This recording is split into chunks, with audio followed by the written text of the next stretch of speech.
അഷ്ഹദു അല്ലാ ഇലാഹ ഇല്ലാ ദിൻക അഷ്ഹദു അല്ലാ ഇലാഹ ഇല്ലാ ദിൻക അഷ്ഹദു അന്ന മിതുമു യാ റസൂലു ദിൻക അഷ്ഹദു അന്ന മിതുമു യാ റസൂലു ദിൻക. അപ്പൊ ഇവിടുത്തെ ഇന്നത്തെ നമ്മുടെ വിഷയം എന്ന് പറയുന്നത് ഹോമിയോപ്പതി കപടമാണോ എന്നതാണ്. ചിമ്പു ഊരിലിருந்து എന്നെ തേടി ഒരാൾ വന്ന് റോഡിൽ മുന്നാടി നിപ്പുണ്ട്. നീ പോയി അവൻകിட்ட ചൊല്ല്, അവൻ തേടി വന്ന ഇന്ത പാച്ചി നാട് വിട്ട് പോയാച്ചെന്ന്. അതൊരു സ്യൂഡോ സയൻസ് ആണോ, അതേപോലെ അതൊരു ഷാർലറ്റാനിസം ആണോ എന്നതാണ് ചോദ്യം. എനിക്ക് ഒരു സമാധാനമുണ്ട്. കാരണം ആദ്യമേ തന്നെ സഹസംവാദകൻ നടത്തിയ പ്രഭാഷണത്തിൽ പറഞ്ഞ പോലെ ഇതൊരു സ്യൂഡോ സയൻസ് ആണെന്ന് അദ്ദേഹം തന്നെ സമ്മതിച്ചിരിക്കുകയാണ്. സായിപ്പിനെ കാണുമ്പോൾ കവാത്ത് മറക്കുന്ന ജാതിയാണ്. എന്തൊക്കെയാ നീ ഇവിടെ കാണിച്ചത്? നൈസായിട്ടങ്ങ് സ്ലിപ്പ് ആയല്ലേ. പക്ഷെ പ്രശ്നം സ്യൂഡോ സയൻസും ഒരു സയൻസ് ആണ് എന്ന് നമ്മൾ സമ്മതിക്കണം എന്നുള്ളതാണ് ഇപ്പോ പ്രശ്നം. പോയി പള്ളി പറഞ്ഞാ മതി.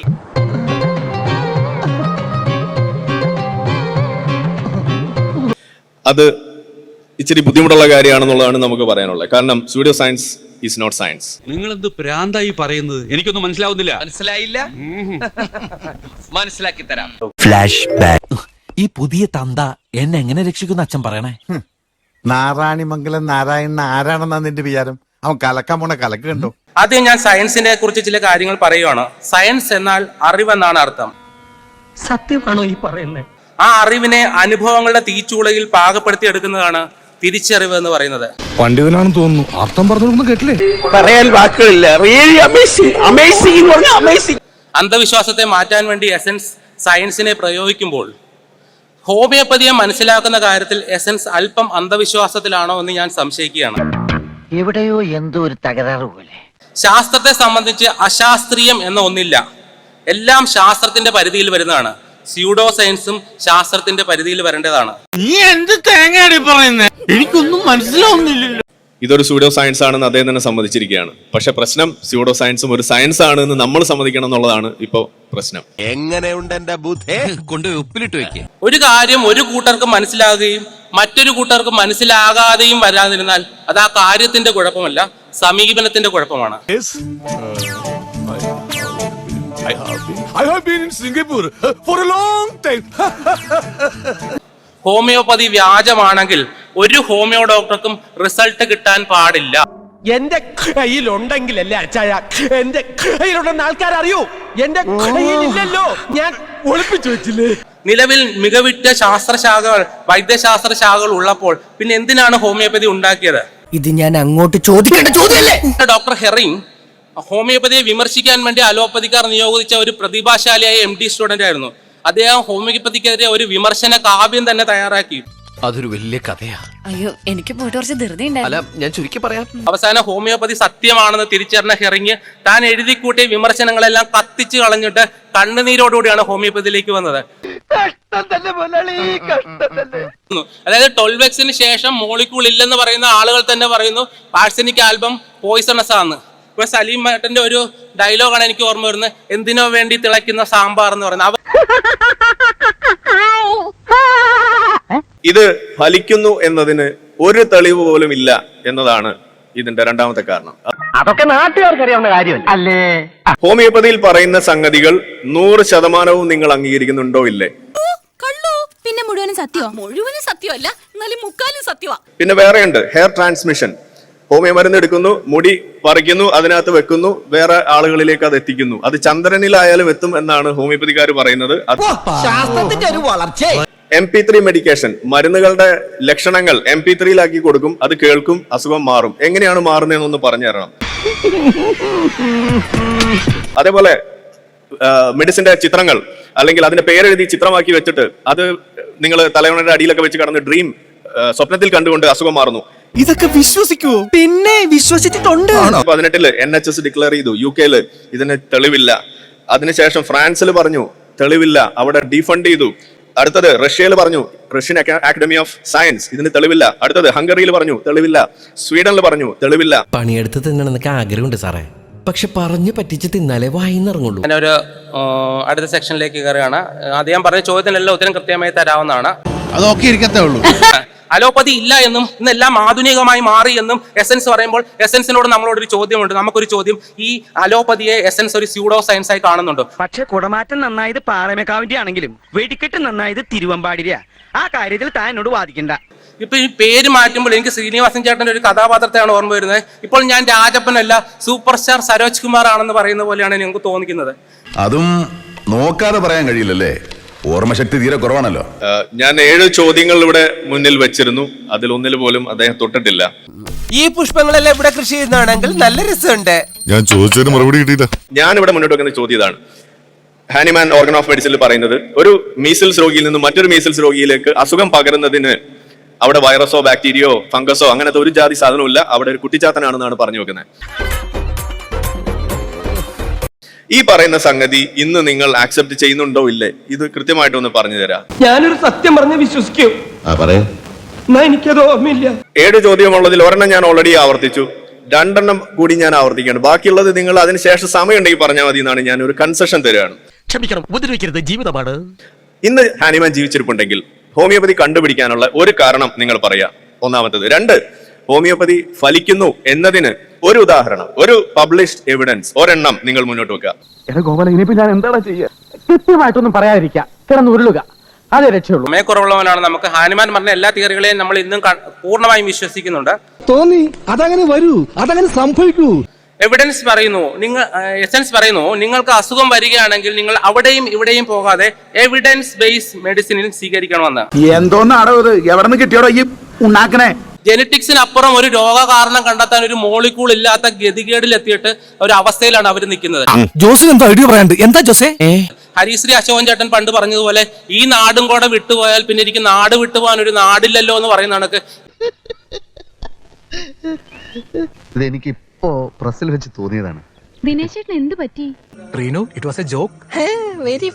ഈ മോളിക്കൂളും കൂടെ കഴിഞ്ഞാൽ ഞങ്ങൾക്ക് കാരണം പറയാൻ ഒരു മോളിക്കൂൾ ഇല്ലല്ലോ എന്നുള്ള ഗതികേടിലാണ് എവിഡൻസുകാരുടെ ഒരു വിലാപം. ഭയങ്കരം തന്നെ. വിറ്റാണ് ആള്, ഭയങ്കര വിറ്റാണ്. ഇതൊന്നും അല്ല, ഇതിപ്പോ കണ്ടോ. ഇന്ന് സയൻസ് വളർന്നു വന്ന് ഈ സൈഡ് എഫക്റ്റിന് എന്റെ മുന്നിൽ, ബാക്ടീരിയയുടെ മുന്നിൽ സാഷ്ടാംഗം വീണിട്ട് പറയുകയാണ്, പുരുഷൻ എന്നെ അനുഗ്രഹിക്കണം, അടുത്ത മെഡിസിനിൽ ഞാൻ നന്നായിക്കോളാം എന്നാണ് പറയുന്നത്. ഞാൻ ഇതൊക്കെ വളരെ കഷ്ടപ്പെട്ട് കണ്ടുപിടിച്ചതാ. എല്ലാവരും ഇനിയെങ്കിലും എന്നെ അഭിനന്ദിക്കുക. ഹോമിയോ പഠിക്കാത്ത ശാസ്ത്രജ്ഞന്മാർ നടത്തിയ പരീക്ഷണങ്ങളൊക്കെ നെഗറ്റീവാണ്. പക്ഷെ നമ്മുടെ നാട്ടിൻ പുറത്തുള്ള ക്ലിനിക്കിലിരിക്കുന്ന ഡോക്ടർമാർക്ക് അത് വെച്ച് നല്ല റിസൾട്ട് കിട്ടുന്നുണ്ട്. പണത്തിന് മേൽ പരുന്തും പറക്കുകയല്ല, പണമില്ലാത്തവൻ പിണമാണ് ഔസേപ്പേട്ട. എങ്ങനെയെങ്കിലും കാശ് ഉണ്ടാക്കുക, അതാണ് എന്റെ പ്രമാണം. അപ്പൊ എവിടെയാണ് കുഴപ്പം? ഞങ്ങൾക്ക് ആംബുലൻസും വേണ്ട, ഓപ്പറേഷനും വേണ്ട, പക്ഷെ റിസൾട്ട് കിട്ടുന്നുണ്ട്.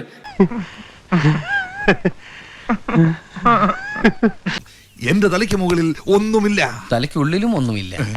ഈ വൈദ്യശാസ്ത്രത്തിലെ ഒരു ബിഗിനർ ഡോക്ടറുടെ ആദ്യകാല ഗുട്ടൻസുകളെ കുറിച്ച് ഞാനൊന്ന് പറയാം. ഇവിടെ ജഗതി ചേട്ടൻ പറഞ്ഞ പോലെ അത് എന്നെ തന്നെയാണ് ഉദ്ദേശിച്ചതെന്ന് ആരും വിചാരിക്കരുത്. എന്താണ് വയ്യേ? എല്ലാ സിസ്റ്റത്തിലും ഇങ്ങനെ തന്നെയാണ്. എലി ഉണ്ടെന്നും പറഞ്ഞ് ആരും ഇല്ലം ചുടാറില്ല. സാർ, എവനെ ഇവിടുന്ന് ചവിട്ടി പുറത്താക്കാൻ എന്തെങ്കിലും ഒരു മാർഗമുണ്ടോ? നമ്മുടെ നാട്ടിലെ മോഹനം വൈദ്യന്മാരും അതുപോലെ വടക്കഞ്ചേരി ഒക്കെ അനാറ്റമിയും ബയോകെമിസ്ട്രിയും ഫിസിയോളജി ഒക്കെ പറയാറുണ്ട്. അതുകൊണ്ട് അതൊന്നും ശാസ്ത്രമാവില്ല. എന്റെ മുഖത്ത് എഴുതി വെച്ചിട്ടുണ്ടോ ഞാനൊരു വിവരം കെട്ടവനാണെന്ന്? എഴുതി വെച്ചിട്ടില്ല. ശാസ്ത്രമാവണമെന്നുണ്ടെങ്കിൽ സയന്റിഫിക് മെത്തേഡ് ഫോളോ ചെയ്യണം. ഇവിടെ ഇദ്ദേഹം നമ്മൾ മുന്നോട്ട് വെച്ച 7 ചോദ്യങ്ങൾ, ഇപ്പൊ അദ്ദേഹം ഒരു ചോദ്യം കൂടി എക്സ്ട്രാ കൂടി ചോദിക്കാനുള്ള ഒരു അവസരം കൂടി എനിക്ക് ഇട്ട് തന്നിരിക്കുകയാണ്.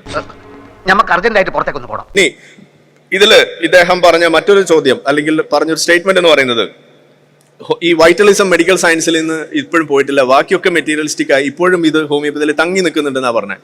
ആ പറഞ്ഞവനെ ഇങ്ങോട്ട് വിളിച്ചോണ്ടാ, അടിച്ചവന്റെ കർണക്കുട്ടി ഞാൻ പൊട്ടിക്കും. ഞാൻ വീണ്ടും ചോദിക്കുകയാണ്, അതാണ് എന്റെ 8ാമത്തെ ചോദ്യം. ഈ വൈറ്റലിസം പ്രിൻസിപ്പിൾ ഉപയോഗിച്ചുകൊണ്ട് ഇന്ന് ശാസ്ത്രം റൺ ചെയ്തുകൊണ്ടിരിക്കുന്ന ഏതെങ്കിലും ഒരു മേഖലയിൽ ഒരു ഉദാഹരണം നിങ്ങൾ മുന്നോട്ട് വെക്കുക. വെറുതെ അങ്ങനെ ബ്ലാങ്കറ്റ് സ്റ്റേറ്റ്മെന്റ് വെച്ച് പോയാൽ ശരിയാകില്ല. ഞാൻ പറഞ്ഞ കാര്യങ്ങളിൽ ഈ ചോദ്യങ്ങളുടെ ഉത്തരമുണ്ടെന്ന് നിങ്ങൾക്ക് മനസ്സിലാക്കണം. ഞാൻ ഒന്നും കൂടെ നോണ, കല്ല് വെച്ച നോണ, അത് വേണമെങ്കിൽ റിപ്പീറ്റ് ചെയ്യാം. സമയപരിമിതി മൂലമാണ് ഞാൻ പറയാനുള്ള കാര്യങ്ങളിലേക്ക് പോകുന്നത്. ചില മരുന്നുകൾ കെമിക്കലുകളാണെന്ന് പറയുമ്പോൾ ലോകത്തുള്ള എല്ലാ വസ്തുക്കളും കെമിക്കൽ അല്ലേ എന്ന് എസൻസ് ചോദിക്കാറുണ്ട്. അല്ല സാർ, ഈ പശുവിനെ പറ്റി 10 വാചകം എഴുതാൻ പറയുമ്പോഴേ അതിനെ പിടിച്ച് തെങ്ങെ കെട്ടിയിട്ട് തെങ്ങിനെ പറ്റി 10 വാചകം എഴുതുന്ന പോലെ ഉണ്ടല്ലോ. ഉദാഹരണത്തിന് റവോൾഫിയ സർപ്പന്റീനയിൽ നിന്നും റിസർപ്പിൻ മാത്രം എക്സ്ട്രാക്ട് ചെയ്ത് മാറ്റിയെടുത്ത് കൊടുക്കുന്നതും റവോൾഫിയ കൊടുക്കുന്നതുമുള്ള വ്യത്യാസം. അതായത് ഹരിമുരളീരവോ എന്ന് പറഞ്ഞൊരു പാട്ട് ദാസേട്ടൻ ഒറ്റയ്ക്ക് പാടുന്നതും ഓർക്കസ്ട്രയുടെ കൂടെ പാടുന്നതും തമ്മിലുള്ള വ്യത്യാസമാണ്. ഭയങ്കര വ്യത്യാസം തന്നെയാണുള്ളത്. ഓർക്കസ്ട്രയുടെ റിതം ഇല്ലെങ്കിൽ ഒരിക്കലും ആ ദാസേട്ടന് ചിലപ്പോൾ ആ പാട്ട് നല്ലോണം പാടാൻ പോലും പറ്റിയില്ലെന്നിരിക്കും. അതുകൊണ്ടൊന്നുമില്ല. നിനക്കെന്താ ഭ്രാന്ത് പിടിച്ച? സത്യത്തിൽ ഇവിടെ സംഭവിച്ചുകൊണ്ടിരിക്കുന്നത്, നമ്മളൊരു വേൾഡ് കപ്പ് ഫുട്ബോളിന് വരുന്ന ഒരു മാച്ചിന് 2 ടീമായിട്ട് വരുന്നു. ഒരു ടീം ഫുട്ബോളിന് കിക്ക് ഓഫ് ഒക്കെ നടത്തി കളിക്കാൻ തുടങ്ങുന്നു, മറ്റേ ആൾ അവിടെ നിന്നിട്ട് ക്രിക്കറ്റ് കളിക്കുന്നു. ഇതാണ് അവിടുത്തെ അവസ്ഥ. ഇതാണ് ഇവിടെ സംഭവിച്ചുകൊണ്ടിരിക്കുന്നത്. ഞാനിവിടെ ചോദിച്ച ചോദ്യങ്ങൾ അവിടെ നിൽക്കുന്നു, അത് അവിടെ ഒരു വശത്തിരിക്കെ നമ്മളിവിടെ പറയാത്ത ഇത് വേറെ ആരൊക്കെയോ അല്ലെങ്കിൽ ലെസൺസിന് മുന്നേ പറഞ്ഞിട്ടുള്ള കാര്യങ്ങളിലുള്ള അഭിപ്രായ പ്രകടനങ്ങളാണ് ഇവിടെ നടത്തുന്നത്. ഞാൻ അങ്ങനെയല്ല സാർ പറഞ്ഞത്. പിന്നെ എങ്ങനെയാണോ താൻ പറഞ്ഞേ? എന്നോട് തർക്കിക്കുന്ന പറയുന്നത് ഈ ഹോമിയോപ്പതി വർക്ക് ചെയ്യുന്നു എന്നുള്ളത് തെളിയിക്കാൻ, അത് മാറ്റി എന്ന് നിങ്ങൾക്ക് അവകാശപ്പെടാൻ ഒരു അസുഖം, ഇന്ന അസുഖത്തിന് ഹോമിയോപ്പതി കൃത്യമായിട്ട് തെളിയിച്ചിട്ടുണ്ട് എന്നുള്ളതിന് ഒരു തെളിവ് നിങ്ങൾ കൊണ്ടുപോകാം. നിങ്ങൾ RCT തള്ളുന്ന ആളാണ്, പിന്നെ എന്ത് തെളിവാ കൊണ്ടുവരാൻ പോണേ എന്നുള്ളത് നമുക്കൊന്ന് കാണാം.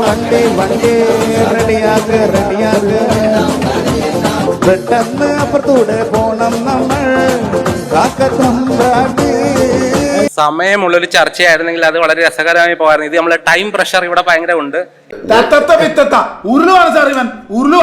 അതൊക്കെ ഒന്ന് വായിച്ചു നോക്ക്. എന്നിട്ട് ഈ ആരിഫ് ഹുസൈൻ എന്നുള്ള ഡോക്ടറിന് ഇതൊക്കെ സത്യമാണെന്ന് ബോധ്യപ്പെടുകയാണെങ്കിൽ എനിക്ക് അദ്ദേഹത്തിനുള്ള റിക്വസ്റ്റ്, താങ്കൾ തിരിച്ച് ഹോമിയോപ്പതിയിലേക്ക് വരണമെന്നുള്ളതാണ്. മിസ്റ്റർ പണിക്കരെ ഞാൻ ബോംബെയിലെ ആധോലോകത്തിലേക്ക് ക്ഷണിക്കുകയാണ്. അവിടെ ഒരു ദാദയാകാം, ദാദോങ്ക ദാദ, വല്ലഭനൊക്കെ വല്ലഭൻ, ദാദോങ്ക ബീച്ച് മേ ഏക് ബഡാ ദാദ.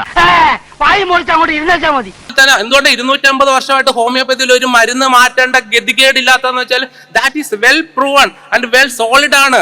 അല്ലെങ്കിൽ ഞങ്ങൾക്ക് മാറ്റിക്കൊണ്ട് അന്നെങ്കിൽ ഇവരെന്ത് പറഞ്ഞാൽ അന്നുണ്ടാക്കിയതല്ലേ ഇന്ന് മാറി മാറി പോയിക്കൊണ്ടിരിക്കുന്നു. അന്നും ഇന്ന് ഒരേ മരുന്ന് തന്നെയാണ് കൊടുത്തുകൊണ്ടിരിക്കുന്നത്. അധികമൊന്നുമില്ല, 2-3 പിരി എവിടെ കിടക്കുക. അപ്പൊ നമ്മളിവിടെ കേട്ടത് ഒരു ക്ഷണമാണ്, അത് വെറും ക്ഷണമൊന്നുമല്ല. ഹലോ മിസ്റ്റർ പെരേര, നിങ്ങളെ എന്റെ കൊള്ള സംഘത്തിലേക്ക് ക്ഷണിക്കുകയാണ് എന്നുള്ളതാണ് നമ്മളിവിടെ കേട്ടത്. എന്റെ കൺമുമ്പിൽ പോടാ. പക്ഷെ അതിൽ ചില കണ്ടീഷൻസ് ഉണ്ട്. നിങ്ങൾ മെറ്റീരിയലിസം ഒക്കെ അവിടെ വെച്ചിട്ട് വരണം. നിങ്ങൾ നിങ്ങൾ വൈറ്റൽ ഫോഴ്സിൽ നിങ്ങൾ വിശ്വസിക്കണം. അതേപോലെ ചില മാനദണ്ഡങ്ങളൊക്കെ വെച്ചിട്ടുണ്ട്. ഇവൻ ഭയങ്കര തമാശക്കാരനാ സാറേ. അടൂർ ഭാഷയ്ക്ക് പഠിച്ചുകൊണ്ടിരിക്കുക. മഹാനായ കെന്റ് പറഞ്ഞൊരു വാചകമാണ് എനിക്കിവിടെ പറയാനുള്ളത്. അതായത് നിങ്ങൾക്ക് ഈ ഗോഡ് പോലെയുള്ള അന്ധവിശ്വാസങ്ങളിൽ വിശ്വസിക്കുന്ന ഒരു മനസ്ഥിതി ഇല്ല എന്നുണ്ടെങ്കിൽ നിങ്ങൾക്ക് ഹോമിയോപ്പതി പോലെയുള്ള മറ്റൊരു അന്ധവിശ്വാസത്തിൽ വിശ്വസിക്കാൻ വലിയ ബുദ്ധിമുട്ടായിരിക്കും. അതുകൊണ്ട് പോയി വീടിന്റെ കന്നിക്കോണിലുള്ള തെങ്ങിന് തടം വെട്ടി ഈ ചരോതിലിട്ട് മൂട്. പോടാ, എനിക്ക് അർജന്റായിട്ടൊരു സ്ഥലം വരെ പോകാനുണ്ട്. വണ്ടി എടുക്കടാ പൊട്ടാ. എല്ലാവർക്കും സന്തോഷമായല്ലോ? എനിക്ക് സന്തോഷമായി. എല്ലാവർക്കും പിരിഞ്ഞു പോവാം.